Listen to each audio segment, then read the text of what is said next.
Welcome to TG24 TV. నేను సుమలత. కేంద్రం ప్రకటించిన బడ్జెట్పై తెలంగాణ రైతు సంఘం రాష్ట్ర కన్వీనర్ సోమిడి శ్రీనివాస్ మాట్లాడుతూ పార్లమెంటులో ప్రవేశపెట్టిన పూర్తిస్థాయి బడ్జెట్ రైతులను వ్యవసాయాన్ని పూర్తిగా మోసం చేసే విధంగా ఉందని, వ్యవసాయ రంగాన్ని కార్పొరేట్ శక్తులకు కట్టబెట్టే విధంగా ఉన్నదని, రైతులకు సబ్సిడీ రూపంలో విత్తనాలు, ఎరువులు, పురుగుల మందులు, వ్యవసాయ పనిముట్లను సబ్సిడీ ధరలకు అందించే విధంగా చేయాలి.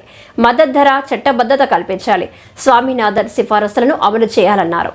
రైతులు, రైతు సంఘాలు ఐక్యంగా పోరాటం చేయవలసి ఉందని సోమిడి శ్రీనివాస్ ఈ సందర్భంగా అన్నారు. నా పేరు సోమిడి శ్రీనివాస్, తెలంగాణ రైతు సంఘం రాష్ట్ర కన్వీనర్ను. నిన్న కేంద్ర ప్రభుత్వం ప్రవేశపెట్టినటువంటి బడ్జెట్టు రైతాంగం యొక్క విషయంలో ఏమాత్రం రైతులను పట్టించుకొని పరిస్తే ఇవాళ కేంద్ర ప్రభుత్వం ఏర్పడ్డదనేది నిదర్శనం.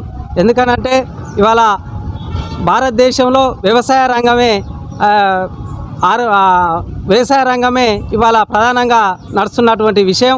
మరి అలాంటి వ్యవసాయ రంగాన్ని నిర్వీర్య చేయడానికి ఈ యొక్క కేంద్ర ప్రభుత్వం నిర్వీర్య చేయడానికి దీంట్లో ప్రయత్నం చేస్తున్నది అనేది ఇది నిదర్శనం. నిన్న బడ్జెట్ ఎందుకు అనంటే బడ్జెట్ విషయంలో ఇవాళ రైతాంగానికి కావాల్సింది విత్తనాలు, ఎరువులు, పురుగు మందులు సబ్సిడీలో అందించవలసిన అవసరం ఉన్నది. అదేవిధంగా చిన్న పరికరాలు కూడా ఇవాళ అనేకమైన చిన్న పరికరాలు వచ్చినాయి. ఆ పరికరాలు కూడా ఇవాళ సబ్సిడీలో అందించవలసిన అవసరం ఉన్నది. మరి ఇటువంటి ఏం పెట్టకుండా ఓన్లీ బడ్జెట్ అనే విధంగా పెట్టి రైతాంగా నిర్వీర్య చేస్తున్నారు. మరి ఇది సరైన అంశం అనేది కాదు. తక్షణమే ఈ బడ్జెట్ను విరమించి మళ్ళీ కొత్త బడ్జెట్ను రైతాంగం ఇవాళ 68% మంది రైతులు వ్యవసాయం మీద ఆధారపడినారు. అంటే 65% బడ్జెట్ రైతులకు అందవలసిన అవసరం ఉన్నది. మరి కేటాయించిన దాంట్లోనో ఏదైతే ఉన్నదో దాంట్లో 68% రైతాంగాన్ని కేటాయించవలసిన బడ్జెట్లోని ఇవాళ అసలే బడ్జెట్ ప్రవేశపెట్టకుండా రైతాంగాన్ని చిన్నచూపు చూసే విధంగా ఈ యొక్క ప్రభుత్వం ఉన్నది.